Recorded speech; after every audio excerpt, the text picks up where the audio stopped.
আসসালামু আলাইকুম ওয়া রাহমাতুল্লাহি ওয়া বারাকাতুহু। বিসমিল্লাহির রহমানির রহিম। আলহামদুলিল্লাহ ওয়াসসালাতু ওয়াসসালামু আলা রাসূলিল্লাহ নাবিয়্যিনা মুহাম্মদ ওয়া আলা আলিহি ওয়া আসহাবিহি আজমাইন। সমস্ত প্রশংসা এবং তারিফ মহান আল্লাহ সুবহানাহু ওয়া তাআলার জন্য, যিনি আমাদেরকে তার পবিত্র বাণী নিয়ে আলোচনা করার জন্য একত্রিত হওয়ার তৌফিক দান করেছেন। আলহামদুলিল্লাহ। দরুদ ও সালাম বর্ষিত হোক আমাদের প্রিয় নবী মুহাম্মদুর রাসূলুল্লাহ সাল্লাল্লাহু আলাইহি ওয়াসাল্লামের উপর। তো আজকে আমরা আলোচনা করব সূরাতুশ শারহ, আলাম নাশরাহ যেটাকে বলা হয়, সেই সূরা এবং সূরাতুত তিন ইনশাআল্লাহ। সূরাতুশ শারহ এটা মাক্কি সূরা, মিন মাকাসিদিস সূরা। এই সূরার মূল বিষয়বস্তু হচ্ছে আল মিন্নাতু আলান নবী সাল্লাল্লাহু আলাইহি ওয়াসাল্লাম বিতামামিন নিআমিল মা'নাউইয়াতি আলাইহি। রাসূল সাল্লাল্লাহু আলাইহি ওয়াসাল্লামের উপর আল্লাহর যে অনুগ্রহ, সেই অনুগ্রহের কথা বর্ণনা করাই হচ্ছে এই সূরার উদ্দেশ্য। বিসমিল্লাহির রহমানির রহিম। আলাম নাশরাহ লাকা সাদরাক। আলাম নাশরাহ, আশ-শারহ মানে হচ্ছে প্রশস্ত করে দেওয়া, বিস্তৃত করে দেওয়া। আলাম নাশরাহ, আমরা কি প্রশস্ত করে দেইনি? আলাম হচ্ছে এখানে প্রশ্নবোধক এবং নেগেটিভ, অর্থাৎ নেগেটিভ ইন্টারোগেটিভ যেটাকে বলা হয়। আলাম নাশরাহ, আমি কি প্রশস্ত করে দেইনি? লাকা, আপনার জন্য, সদরক, আপনার বক্ষকে, অর্থাৎ আমি কি আপনার বক্ষকে আপনার জন্য প্রশস্ত, বিস্তৃত করে দেইনি? তো এইখানে আলাম নাশরাহ লাকা সদরক, এই তাফসিরে অর্থাৎ আল মুখতাসার এখানে যেটা এসেছে সেটা হচ্ছে লাকাদ শারাহনা লাকা সদরাকা, যে আমরা আপনার বক্ষকে উন্মুক্ত করে দিয়েছি, ওপেন করে দিয়েছি, প্রশস্ত করে দিয়েছি। এর ফলে কি হচ্ছে? ফাহাব্বাবনা ইলাইকা তালাক্কিল ওয়াহী, অর্থাৎ আপনার প্রতি আমরা প্রিয় করে দিয়েছি ওহীকে গ্রহণ করা, ওহীকে অ্যাকসেপ্ট করার বিষয়টা আপনার জন্য পছন্দনীয় করে দিয়েছি। অর্থাৎ আল্লাহর পক্ষ থেকে যে ওহী আসে, সেই ওহীকে গ্রহণ করার ব্যাপারে আপনাকে প্রশস্ততা দান করা হয়েছে। তো এর আরো কিছু ব্যাখ্যা আছে। আলাম নাশরাহ লাকা সদরাক, অর্থাৎ আল্লাহ সুবহানাহু ওয়া তাআলা নবী সাল্লাল্লাহু আলাইহি ওয়াসাল্লাম বক্ষকে প্রশস্ত করে দিয়েছেন। তার যে দাওয়াতি কাজ, তার যে দ্বীনের জন্য যে কাজ, এই কাজকে তার জন্য পছন্দনীয় করে দিয়েছেন, সহজ করে দিয়েছেন। এইটা কেউ কেউ এটার বর্ণনা করেছেন রাসূল সাল্লাল্লাহু আলাইহি ওয়াসাল্লামের বক্ষ বিদারণ যেটা, সেটা যেটা বলা হয় যে দুইবার হয়েছিল। একটা তার ছোট্ট বয়সে, আর একটা হচ্ছে লাইলাতুল ইসরা যেটা তখন। তবে তাফসীর সাদি এবং এখানে যেটা বলা হয়েছে যে এই শারাহ, আলাম নাশরাহ, এটা দ্বারা উদ্দেশ্য হচ্ছে যে রাসূল সাল্লাল্লাহু আলাইহি সাল্লামের কাছে তার কাজকে, দাওয়াতি কাজকে, এই বিষয়গুলোকে সহজ করে দেওয়া এবং প্রিয় করে তোলা। যেমনটা এখানে বলা হয়েছে লাকাদ শারাহনা লাকা সদরাক ফাহাব্বাবনা ইলাইকা তালাক্কিল ওয়াহী ওয়া ওয়াদা'না আনকা উযরাক। ওয়া ওয়াদা'না আন, অর্থাৎ আমরা আপনার থেকে নামিয়ে দিয়েছি, সরিয়ে দিয়েছি, উযরাক, আপনার থেকে সরিয়ে দিয়েছি, উযরাক, আপনার বোঝা, অর্থাৎ আপনার জন্য যেটা কঠিন মনে হতো, সেই বোঝাকে আমরা দূর করে দিয়েছি, নামিয়ে দিয়েছি। ওয়া ওয়াদা'না, আমরা নামিয়ে দিয়েছি, আনকা, আপনার থেকে, উযরাক, আপনার বোঝা। এর অর্থ হচ্ছে ওয়া গাফারনা লাকা মা সালাফা মিন যুনুবিক ওয়া হাতাতনা আনকা সিকাল, অর্থাৎ ভারী, আইয়ামিল জাহিলিয়াতিল্লাতী কুনতা ফিহা, জাহিলিয়াতের সময়ে, ওই সময়ে যে বোঝা, যে একটা কঠিন অবস্থা ছিল রাসূল সাল্লাল্লাহু আলাইহি ওয়াসাল্লামের দাওয়াতি কাজের প্রাথমিক দিকগুলোতে, যে কষ্ট, যে দুশ্চিন্তা, যে হাম, যে হুজন অর্থাৎ যে টেনশন রাসূল সাল্লাল্লাহু আলাইহি ওয়াসাল্লাম করতেন, সেগুলোকে আল্লাহ সুবহানাহু ওয়া তাআলা সরিয়ে দিয়েছেন। এটি হচ্ছে এই আয়াতের উদ্দেশ্য। ওয়া ওয়াদা'না আনকা বুজরাক, এই সমস্ত বোঝা, এই যে তাপ, তার যে কষ্ট হতো, এই কষ্টগুলোকে আল্লাহ সুবহানাহু ওয়া তাআলা সহজ করে দিয়েছেন। আল্লাযী আনকাদা যহরাক, আল্লাযী আনকাদা যহরাক, এই যে উজরাক অর্থাৎ এই যে আপনার যে বোঝা, এই বোঝাটা এমন ছিল, আল্লাযী আনকাদা যহরাক, যেটা আপনার মেরুদণ্ডকে ভেঙে ফেলবে এমনটা ছিল। অর্থাৎ ওই সময়ে মানুষের যে উপেক্ষা, মানুষের রাসূলুল্লাহ সাল্লাল্লাহু আলাইহি ওয়াসাল্লাম দাওয়াতকে যে উপেক্ষা করা এবং প্রত্যাখ্যান করা, তাকে মিথ্যা প্রতিপন্ন করা, তাকে হেয় করার যে চেষ্টা এবং তার দাওয়াতকে কবুল না করা, এই বিষয়গুলো ছিল অত্যন্ত কঠিন বিষয়। দাওয়াতের প্রাথমিক পর্যায়ে এই বিষয়গুলো ছিল অত্যন্ত কঠিন বিষয়, যেগুলো এমন ছিল যে তার মেরুদণ্ডকে ভেঙে দিবে এমন। আল্লাযী আনকাদা যহরাক, আল্লাযী আতআবাকা হাত্তা কাদা ইউকাসসিরা যহরাক, ইয়াকসিরা যহরাক, অর্থাৎ এটা এমন কষ্টদায়ক ছিল আপনাকে, আতআবাক, এটা আপনাকে এমন কষ্ট দিত যে এমন কি, যে আপনার মেরুদণ্ড ভেঙে যাবে এমন অবস্থা ছিল। এরপর আল্লাহ সুবহানাহু ওয়া তাআলা বলছেন, ওয়া রাফা'না লাকা যিকরাক, এবং আমরা উঁচু করেছি আপনার জন্য আপনার স্মরণকে, অর্থাৎ আপনার সম্মান ইজ্জতকে আমরা উঁচু করেছি। কিভাবে সেটা? ওয়া আ'লাইনা লাকা যিকরাক ফাকাদ আসবাহতা তুযকার ফিল আযান ওয়াল ইকামাহ ওয়া ফি গায়রিহিমা, অর্থাৎ আল্লাহ সুবহানাহু ওয়া তাআলা রাসূল সাল্লাল্লাহু আলাইহি ওয়াসাল্লামের মর্যাদাকে, সম্মানকে, তার স্মরণকে এটা উঁচু করেছেন। কিভাবে? রাসূল সাল্লাল্লাহু আলাইহি ওয়াসাল্লামকে প্রত্যেক ৫ ওয়াক্ত সালাতের আযানে স্মরণ করা হয়, ইকামা যেটা, সেখানেও স্মরণ করা হয়, এবং আরো অনেক জায়গায় রাসূল সাল্লাল্লাহু আলাইহি ওয়াসাল্লামের জীবনী এবং তাকে যে তার জন্য দোয়া করা উম্মতের জন্য সাল্লাল্লাহু আলাইহি ওয়াসাল্লাম, এই বিষয়গুলোর মাধ্যমে আল্লাহ সুবহানাহু ওয়া তাআলা তার স্মরণকে উঁচু করেছেন। বিপরীত পক্ষে যারা তার শত্রু ছিল, তাদেরকে এখন কেউই স্মরণ করে না, যদিও স্মরণ করে সেটা কি মন্দভাবে, অর্থাৎ মন্দভাবে তাদেরকে স্মরণ করা হয়, যদিও স্মরণ করা হয়। এইভাবে আল্লাহ সুবহানাহু ওয়া তাআলা ওয়া রাফা'না লাকা যিকরাক, যে আমরা আপনার স্মরণকে, আপনার মর্যাদাকে, আপনার সম্মানকে উঁচু করেছি। এরপর আল্লাহ সুবহানাহু ওয়া তাআলা বলছেন, ফা ইন্না মা'আল উসরি ইউসরা, ফা ইন্না, অতঃপর নিশ্চয়ই, মা'আল উসরি ইউসরা, কষ্টের সাথেই রয়েছে স্বস্তি। উসর মানে কষ্ট, ইউসর মানে স্বস্তি, সহজতা। নিশ্চয়ই কষ্টের সাথে কি আছে? স্বস্তি আছে। নিশ্চয়ই কঠিন বিষয়ের পরেই কি সহজ বিষয় আছে। ফাইন্না মা'আশ শিদ্দাতি ওয়াদ দীকি সুহুলাতান ওয়াত্তিসাআন ওয়া ফারাজান, নিশ্চয়ই সিদ্দা মানে কঠিন, অদ্দীক সংকীর্ণতা, এর সাথেই রয়েছে কি সুহুলা অর্থাৎ সহজতা, তিসা প্রশস্ততা, ওয়া ফারাজান এবং মুক্তি। তাহলে নিশ্চয়ই এই বিষয়টা অত্যন্ত গুরুত্বপূর্ণ। আল্লাহ সুবহানাহু ওয়া তাআলা এখানে বলছেন, ফাইন্না মা'আল উসরি ইউসরা, নিশ্চয়ই নিশ্চয়ই কষ্টের পরে কি আছে? স্বস্তি আছে। অর্থাৎ কষ্ট কি আবহমান কাল ধরে থাকবে, কখনোই এরপরে আর ভালো আসবে না, এমনটা নয়। কষ্টের পরে কি অবশ্যই সুসংবাদ, স্বস্তি আসে। অর্থাৎ আপনি কষ্ট করলে তারপর আপনার জন্য স্বস্তি এবং সহজতা, সফলতা অপেক্ষা করছে। ফাইন্না মা'আল উসরি ইউসরা, ইন্না মা'আল উসরি ইউসরা, ইন্না মা'আশ শিদ্দাতি ওয়াদ দীকি সুহুলাতান ওয়াত্তিসা'আন ওয়া ফারাজান ইযা আলিমতা যালিক ফালা ইয়াহুলান্নাকা আযা কওমিক ওয়ালা ইয়াসুদ্দান্নাকা আনিদ দাওয়াতি ইলাল্লাহ। তাহলে এখানে আল্লাহ সুবহানাহু ওয়া তাআলা বলছেন ইন্না মা'আল উসরি ইউসরা, দ্বিতীয়বার। এর অর্থ হচ্ছে এটাই যে নিশ্চয়ই কঠিন অবস্থা, সিদ্ধা কঠিন অবস্থা, অদ্দিক সংকীর্ণতা, এর সাথেই সুহুলা আছে, প্রশস্ততা আছে, সহজতা আছে।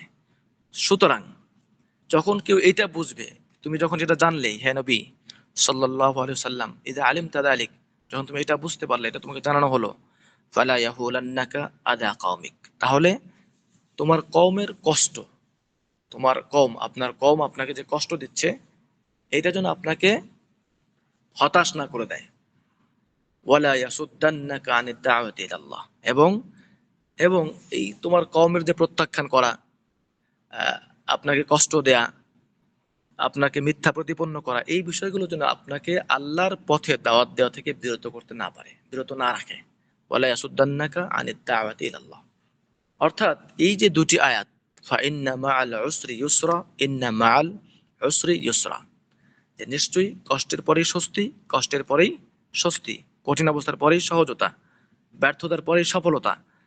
সুতরাং এখানে আমরা যারা দাওয়াতি কাজ করি, আমরা যারা দিনের পথে কাজ করি, তাদের জন্য একটা বড় বিরাট শিক্ষা রয়েছে। সেটা হচ্ছে আমাদের কখনোই হতাশ হওয়া যাবে না।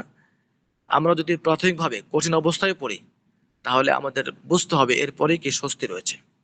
এখানে আরো একটি বিষয়ে কোন কোন তাফসীর কারক যারা আছেন তারা উল্লেখ করেছেন যে আল উসরা এখানে মারিফা, এটা একটা গ্রামাটিক্যাল বিষয়, অ্যারাবিক গ্রামাটিক্যাল বিষয়, যে আল উসরা এটা মারিফা, আর ইউসরা হচ্ছে নাকেরা।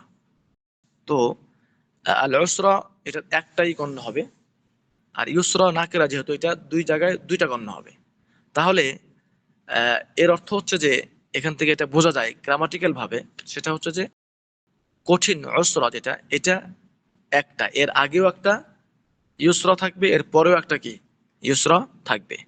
অর্থাৎ কষ্ট একটা আর স্বস্তি হবে দুইটা।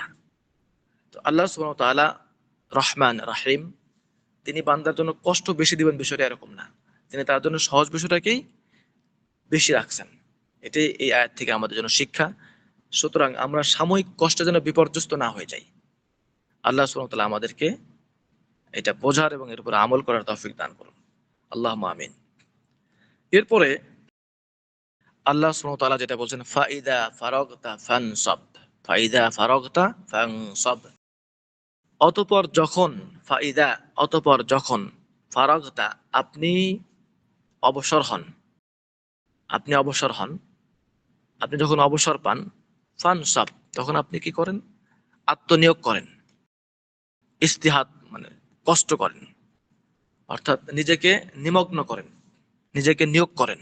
ফাইদা ফারাগতা ফানসাব, যেটা এখানে বলা হয়েছে ফাইদা ফারাগতা মিন আমালিক, যখন আপনি আপনার কাজ থেকে বিরত ফারাগ হন, অর্থাৎ অবসর পান, ওয়ান্তাহিতা মিনহা, এবং ওই কাজটাকে আপনি শেষ করেন, ফাজতাহিদ ফি ইবাদাতি রাব্বিক, আপনি আপনার রবের ইবাদতে ইজতিহাদ করেন, অর্থাৎ কষ্ট করেন। আমরা আল্লাহ সুবহানাহু ওয়া তাআলার ইবাদতে কষ্ট করতে চাই না। দেখুন আল্লাহ সুবহানাহু ওয়া তাআলা তার নবী সাল্লাল্লাহু আলাইহি সাল্লামকে বলছেন যে আপনি যখন ফ্রি হন, তখন কি আপনি আপনার রবের ইবাদতে নিমগ্ন হন। ফাজতাহিদ মানে কি, জুহুদ, অর্থাৎ কষ্ট করেন, সাধনা করেন, সাধনা করেন। ওয়া ইলা রাব্বিকা ফারগাব, এবং এই যে আপনি আপনার রবের ইবাদতের ক্ষেত্রে যে কষ্ট করবেন, সাধনা করবেন, তাপ নেবেন, এরপর আপনি কি করবেন, ওয়া ইলা রাব্বিকা ফারগাব ওয়াজআল রাগবাতাক ওয়া কসদাক ইলাল্লাহি ওয়াহদা, এবং আপনার যে আগ্রহ এবং আপনার ইচ্ছা, অভিপ্রায়, আপনার নিয়্যা, এই সব কিছু হবে কি আল্লাহর দিকে। আপনি দোয়া করবেন, আপনি ইবাদত করার পর আপনি আল্লাহর কাছে চাইবেন, আল্লাহর কাছে কবুলিয়ত চাইবেন, আল্লাহর অনুগ্রহ চাইবেন। এটাই হলো ওয়াজআল রাগবাতাকা ওয়া কসদাকা ইলাল্লাহি ওয়াহদা ওয়া ইলা রাব্বিকা ফারগাব, এবং ওয়া ইলা রাব্বিকা আপনার রবের দিকেই ফারগাব আপনি আগ্রহান্বিত হন, মনোনিবেশ করেন। তো এটা হচ্ছে সূরাতুশ শারহ, যেটা আমরা পড়লাম, যেখানে আল্লাহ সুবহানাহু ওয়া তাআলা প্রথমে নবী সাল্লাল্লাহু আলাইহি সাল্লামের প্রতি তার অনুগ্রহকে বর্ণনা করেছেন। এরপরে যেমন আলাম নাশরাহ লাকা সাদরাক ওয়া ওয়াদা'না আনকা ওয়িজরাক আল্লাযী আনকাদা যহরাক, এটা হচ্ছে আল্লাহ সুবহানাহু ওয়া তাআলার অনুগ্রহ নবী সাল্লাল্লাহু আলাইহি সাল্লামের প্রতি, যে তিনি তার হৃদয়কে দ্বীনের জন্য উন্মুক্ত করে দিয়েছিলেন, দ্বীনের দাওয়াতের জন্য, আল্লাহর পক্ষ থেকে প্রেরিত যে ওহী, সেই ওহী গ্রহণের জন্য আল্লাহ সুবহানাহু ওয়া তাআলা তার হৃদয়কে উন্মুক্ত করে দিয়েছিলেন, প্রশস্ত করে দিয়েছিলেন। এই অনুগ্রহের কথা আল্লাহ সুবহানাহু ওয়া তাআলা এখানে উল্লেখ করেছেন। এরপর আল্লাহ সুবহানাহু ওয়া তাআলা বলেছেন ফাইন্না মাআল উসরি ইউসরান, ইন্না মাআল উসরি ইউসরা, এটা হচ্ছে নবী সাল্লাল্লাহু আলাইহি সাল্লামের জন্য এবং তার উম্মতের জন্য আল্লাহ সুবহানাহু ওয়া তাআলার পক্ষ থেকে আশ্বাস, যে তিনি তাদেরকে আশ্বাস দিচ্ছেন যে নিশ্চয়ই কষ্টের পরে কি আছে? স্বস্তি আছে। কষ্টের পরেই স্বস্তি রয়েছে, কঠিন অবস্থার পরেই সহজ রয়েছে, ব্যর্থতার পরেই রয়েছে সফলতা। এরপরে আল্লাহ সুবহানাহু ওয়া তাআলা আহ, আমাদের কর্তব্য কি এবং আমাদের কাজ কি সেই বিষয়টা এই সূরার শেষে উল্লেখ করেছেন, ফাইদা ফারাগতা ফানসাব ওয়া ইলা রাব্বিকা ফারগাব। এরপর হচ্ছে আপনি যখন আহ, অবসর পান, ফ্রি হন, তাহলে আপনি তখন কি করবেন? আল্লাহর ইবাদতে আত্মনিয়োগ করবেন, আল্লাহর ইবাদতে কষ্ট নিয়োগ করবেন, পরিশ্রম করবেন। ফানসাব মানে কি? পরিশ্রম করা, তাই না? ইজতিহাদ করা, ইজতিহাদ অর্থাৎ কষ্ট করা। এরপরে আমাদের চাওয়া এবং আমাদের মনোনিবেশটা হবে শুধুমাত্র আল্লাহর দিকে, অর্থাৎ আমরা ইবাদত করবো শুধুমাত্র আল্লাহর সন্তুষ্টির জন্য। এই বিষয়টাকে আল্লাহ সুবহানাহু ওয়া তাআলা সবশেষে স্মরণ করে দেওয়া, ইলা রাব্বিকা ফারগাব, যে আমরা যেন শুধুমাত্র আল্লাহর দিকেই মনোনিবেশ করি, আগ্রহান্বিত হই এবং আল্লাহর কাছে দোয়া করি, আল্লাহর কাছেই আমাদের ইচ্ছা অভিপ্রায় সবকিছু পেশ করি। তো আল্লাহ সুবহানাহু ওয়া তাআলা আমাদেরকে তৌফিক দান করুন। এরপর আমরা চলে আসতেছি সূরাতুত তিন। সূরাতুত তিন এটাও মাক্কি সূরা। এই সূরার উদ্দেশ্য হচ্ছে ইমতিনানুল্লাহি আলাল ইনসান বিস্তিকামিহি ফিতরাতাহু ওয়া খিলকাতাহু ওয়া কামালুর রিসালাতি আল খাতিমা। আর এটা হচ্ছে মানুষের উপরে আল্লাহর অনুগ্রহ, সামগ্রিকভাবে মানুষের প্রতি আল্লাহর অনুগ্রহ, তাকে তার যে ফিতরাহ, তার যে সৃষ্টি এবং তার যে আখলাক, এই বিষয়ে ওয়া কামালুর রিসালাতিল খাতিমা, এবং এই যে শেষ যে বার্তা, শেষ রাসূল সাল্লাল্লাহু আলাইহি ওয়াসাল্লাম আল্লাহ যে পাঠিয়েছেন, পাঠিয়ে তার রিসালাতকে পরিপূর্ণতা দান করেছেন, সেই বিষয়টি এখানে উল্লেখ করা। বিসমিল্লাহির রহমানির রহিম। ওয়াত-তিনি ওয়াজ-যাইতুন। আল্লাহ সুবহানাহু ওয়া তাআলা এখানে কসম করেছেন ওয়াত-তিন ওয়াজ-যাইতুন। আমরা এই বিষয়টা আগেও আলোচনা করেছি যে আল্লাহ সুবহানাহু ওয়া তাআলা তার সৃষ্টির যে কোনো বিষয় নিয়ে কসম করতে পারেন। কারণ হচ্ছে যে কোনো সৃষ্টির নামে কসম করার অর্থ হচ্ছে সেই সৃষ্টি যিনি করেছেন, অর্থাৎ স্রষ্টার তাজিম করা। তো আল্লাহ সুবহানাহু ওয়া তাআলা যখন তার কোনো সৃষ্টির নামে কসম করছেন, তার মানে এই যিনি তার নিজের তাজিম করছেন। সুতরাং এখানে কোনো আল্লাহ সুবহানাহু ওয়া তাআলার জন্য কোনো সমস্যা নেই। ওয়াত-তিনি ওয়াজ-যাইতুন। আকসামাল্লাহু বিত-তিন ওয়া মাকানি নাবাতিহি ওয়া বিজ-যাইতুন ওয়া মাকানি নাবাতিহি ফি আরদি ফিলিস্তিন আল্লাতী বুইসা ফিহা ঈসা আলাইহিস সালাম।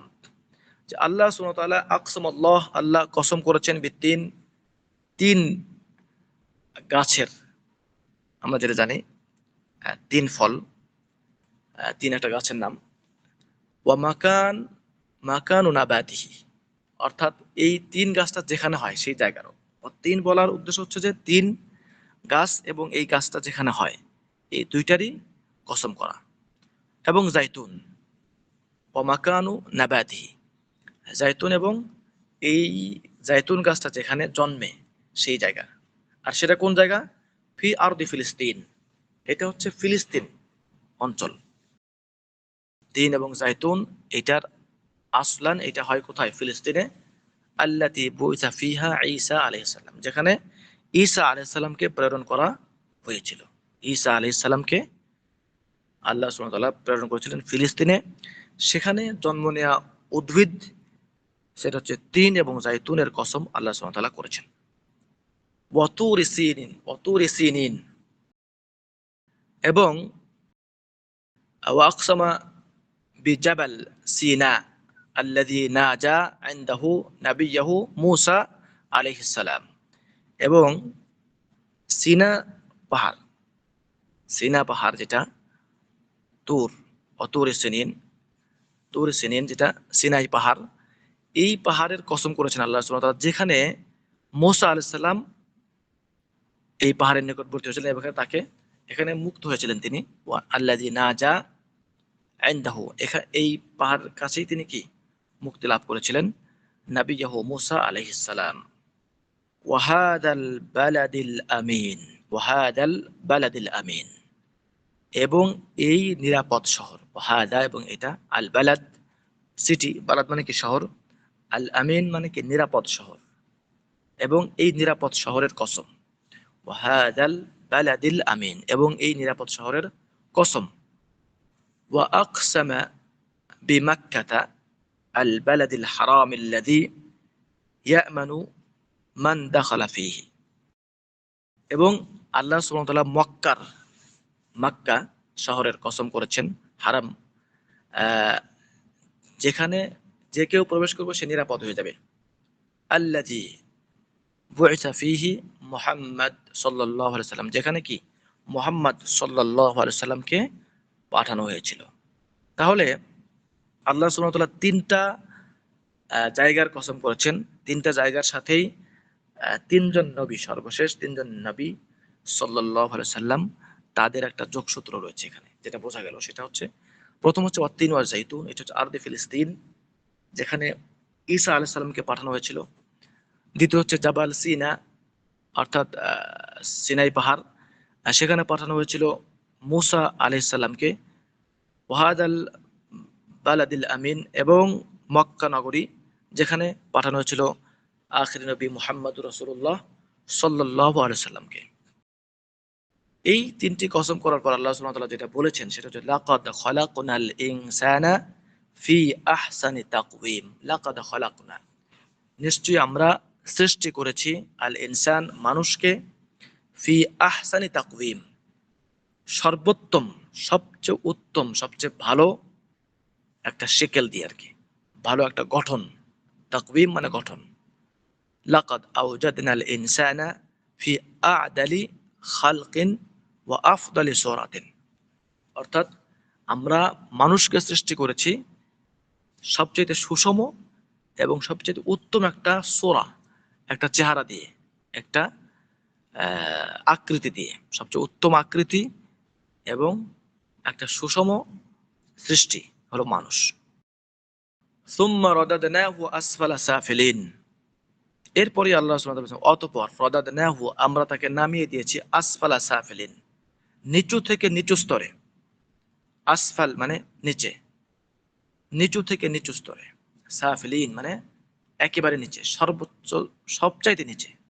সুম্মা রাদাদনাহু আসফালা সাফিলিন, যেমনটা এখানে বলা হয়েছে, সুম্মা আরজা'নাহু ইলাল হারামি ওয়াল খারাফি ফিদ দুনিয়া ফালা ইয়ানতাফিউ বিজাসাদিহি কামা লা ইয়ানতাফিউ বিহি ইদা আফসাদা ফিতরাতাহু ওয়া সারা ইলান নার। এরপর আমরা তাকে নামিয়ে দিয়েছি একটা খারাপ স্তরে দুনিয়াতে।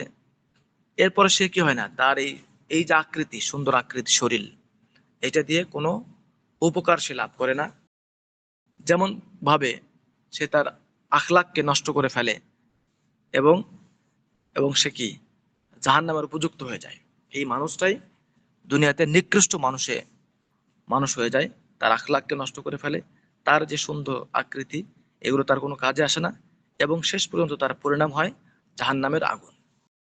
এই হলো তার কি পরিণতি। সুম্মা রাদাদনাহু আসফালা সাফিলিন, অর্থাৎ মানুষের মধ্যেই যেমন যারা উত্তম তারা তো উত্তম আছে, উলাইকা হুম খায়রুল বারিয়া, অর্থাৎ মুমিন যারা, তারা হচ্ছে কি সৃষ্টির মধ্যে সর্বোত্তম। এরপরে যারা কাফের, যারা মুশরিক, এরা হচ্ছে দুনিয়ার মধ্যে সর্বনিকৃষ্টতম জীব। উলাইকা হুম শাররুল বারিয়া, এরা হচ্ছে কি সবচাইতে নিকৃষ্টতম জীব।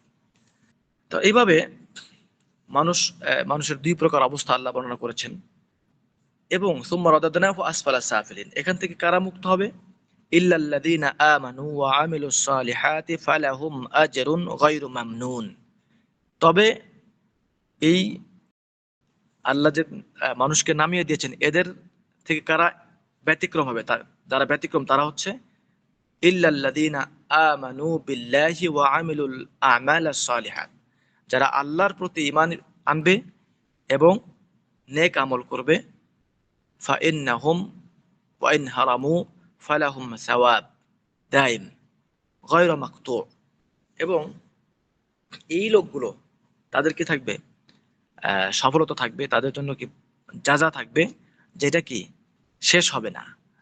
আর সেটা হচ্ছে অহুয়াল জান্নাহ, সেটা হচ্ছে জান্নাত। লিআন্নাহুম যাক্কাউ ফিতরাহুম, কারণ তারা কি তাদের এই ফিতরতকে পবিত্র করেছে, পরিশুদ্ধ করেছিল এই কারণে। অর্থাৎ তাদের আমলের কারণে, তাদের ইমানের কারণে আল্লাহ সুবহানাহু ওয়া তাআলা ইমানের যাজা হিসাবে, বদলা হিসাবে আল্লাহ সুবহানাহু ওয়া তাআলা তাদের প্রতি অনুগ্রহ করবেন, তাদেরকে জান্নাত দান করবেন, যেখানে তাদের প্রতি আল্লাহর অনুগ্রহ থাকবে দায়েম। এটা কখনোই কি হবে না, গায়রু মামনুন, শেষ হবে না। ফামা ইউকাযযিবুকা বা'দু বিদ্দিন। এরপর আল্লাহ সুবহানাহু ওয়া তাআলা বলছেন, ফামা ইউকাযযিবুকা বা'দু বিদ্দিন ফাআইয়ু শাইইন ইয়াহমিলুকা আইয়ুহাল ইনসান।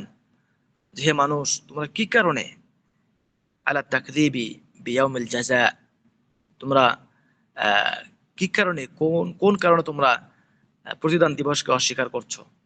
বাদামা আইনতা মিন আলামাতি কুদরাতিহিল কাসীরা, যেখানে তোমরা আল্লাহ সুবহানাহু ওয়া তাআলার অনেক লক্ষণ, স্পষ্ট নিদর্শন দেখতে পাচ্ছ, সেখানে কিভাবে তোমরা কিয়ামত দিবসকে, প্রতিদান দিবসকে অস্বীকার করতে পারো?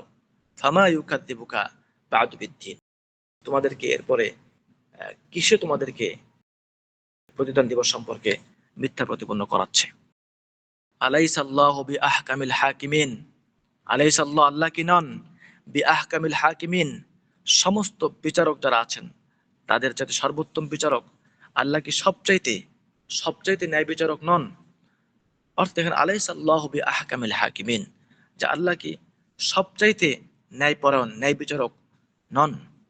আলাইসাল্লাহ, আল্লাহ কি নন বিজাআলি ইয়াউমিল কিয়ামাতি ইয়াওমান লিল জাযা, যে এই যে ইয়ামুল কিয়ামা, কিয়ামতের দিন আল্লাহ যে প্রতিদান দিবস বানাবেন, এটাকে, এটা কেন? এটা এই কারণে যে আল্লাহ আহকামুল হাকিমিন, তিনি হলেন ন্যায় বিচারক, ন্যায়পরায়ণ। মানুষ আমল করবে, কাজ করবে, কিন্তু মানুষকে আল্লাহ কিছু দিবেন না, এটা ন্যায়পরায়ণতা নয়। বি আহকামিল হাকিমিন ওয়া আদালিহিম, যে তিনি ওই দিন বিচার করবেন এবং মানুষকে তার যা প্রাপ্য, ন্যায্য প্রাপ্য তাকে দিবেন। আইয়ুকালু আন ইউতরাকাল্লাহু ইবাদাহু সুদান দুনা আন ইয়াহকুমা বাইনাহুম ফায়ুজাজি আল মুহসিন বিইহসানিহি ওয়াল মাসি বিইসাআতিহি। অর্থাৎ যে এইটা সুস্থ বিবেক কি বলে, যে আল্লাহ তাআলা দুনিয়াতে যারা ভালো করেছে, যারা খারাপ করেছে, সবাইকে একরকম করে দিবেন, তাদের কোনো বিচার হবে না, তাদের কোনো প্রতিদান হবে না। যারা ভালো করেছে তারা পুরস্কার পাবে না, যারা খারাপ করেছে তারা তার শাস্তি পাবে না। এটা তো কোনো সুস্থ বিবেক কি করে না, সায় দেয় না। সুস্থ বিবেক এটাকে ভালো, এটাকে ন্যায় বিচার বা ন্যায়পরণ বিষয় বলে সাক্ষ্য দিবে না। বরং সুস্থ বিবেকের কথা হচ্ছে এটাই, যে যারা নেক আমল করেছে, যারা ভালো করেছে, যারা ন্যায়পরায়ণ ছিল, আল্লাহ তাদেরকে যা দিবেন।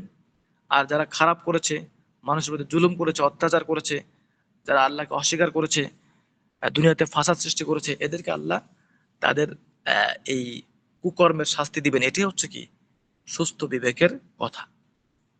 এর ভিত্তিতে আল্লাহ আলাইসাল্লাহু বিআহকামিল হাকিমিন, এবং এই বিচার এবং এই প্রতিদান, এগুলো আল্লাহ সুবহানাহু ওয়া তাআলার ন্যায় বিচারক, ন্যায়পরায়ণ হওয়ার প্রমাণ।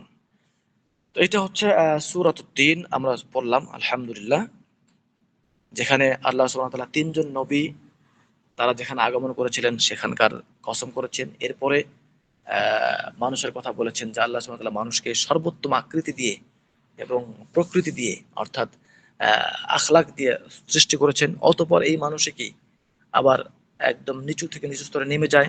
তবে যারা ঈমান এনেছে, যারা নেক আমল করেছে, তাদের জন্য কি থাকবে, আল্লাহর কাছে মহা পুরস্কার থাকবে, যা শেষ হবার নয়। আর সেটা হলো জান্নাত। এবং এই যে আখিরাত, এই যে পরকাল, ইয়ামুল জাযা, হাসরের দিন, প্রতিদান দিবস, এটা হচ্ছে আল্লাহ সুবহানাহু ওয়া তাআলা যে ন্যায়পরায়ণ, ন্যায় বিচারক, শাসক, এটা তার প্রমাণ এবং তার দলিল। এবং তিনি হচ্ছেন সর্বোত্তম বিচারক, সর্বোত্তম শাসক, এবং তিনি তার যারা মন্দ কাজ করেছে তাদেরকে তার প্রতিদান দিবেন, এবং যারা নেক আমল করেছে তাদেরকে তার যথোপযুক্ত প্রতিদান দিবেন। আল্লাহ সুবহানাহু ওয়া তাআলা আমাদেরকে এই সূরাদ্বয় ভালোভাবে পড়ার এবং বোঝার তৌফিক দান করুন, এবং আল্লাহ সুবহানাহু ওয়া তাআলা আমাদেরকে এই যা কিছু আমরা বুঝলাম সহি বুঝদান করুন, এবং এরপর সহিভাবে আমল করার তৌফিক দান করুন। তো সম্মানিত ভাইরা, আমরা যেন কোরআনের সাথে লেগে থাকি, কোরআনের সবচাইতে বড় যে ফজিলত যদি আমরা বলি, আমার কাছে যেটা মনে হয়েছে, সুবহানাল্লাহ, যে কোরআন নিয়ে যারা ইনশিগাল থাকে, কোরআন নিয়ে যারা ব্যস্ত থাকে, কোরআন নিয়ে যারা কোরআন যারা মুখস্থ করে, বোঝে, গবেষণা করে, এরা হচ্ছে আল্লাহর পরিবার। এরা হচ্ছে আল্লাহর আহলুল্লাহ ওয়া খাসসাতু। এরা হচ্ছে আল্লাহর পরিবার এবং আল্লাহর বিশেষ লোক। সুবহানাল্লাহ। এই একটা বিষয়ে তো আমাদেরকে কোরআনের সাথে লেগে থাকতে উদ্বুদ্ধ করবে, আশা করি ইনশাআল্লাহ। যে এর চাইতে বড় আর কি হতে পারে? আমরা যদি আল্লাহর পরিবার হয়ে যাই, আমরা যদি আল্লাহর খাস, স্পেশাল, বিশেষ মেহমান হতে পারি, তাহলে এর চেয়ে বড় কি হতে পারে? আল্লাহ সুবহানাহু ওয়া তাআলা আমাদেরকে এবং আমাদের পরিবারকে, আমাদের আত্মীয় স্বজনকে সবাইকে যেন আহলুল্লাহ এবং তার খাসা, যে তার বিশেষ প্রিয় ভাজনদের অন্তর্ভুক্ত করেন। আল্লাহুম্মা আমিন। সুবহানাক আল্লাহুম্মা ওয়া বিহামদিক, আশহাদু আল্লা ইলাহা ইল্লা আনতা, আস্তাগফিরুকা ওয়া আতুবু ইলাইক।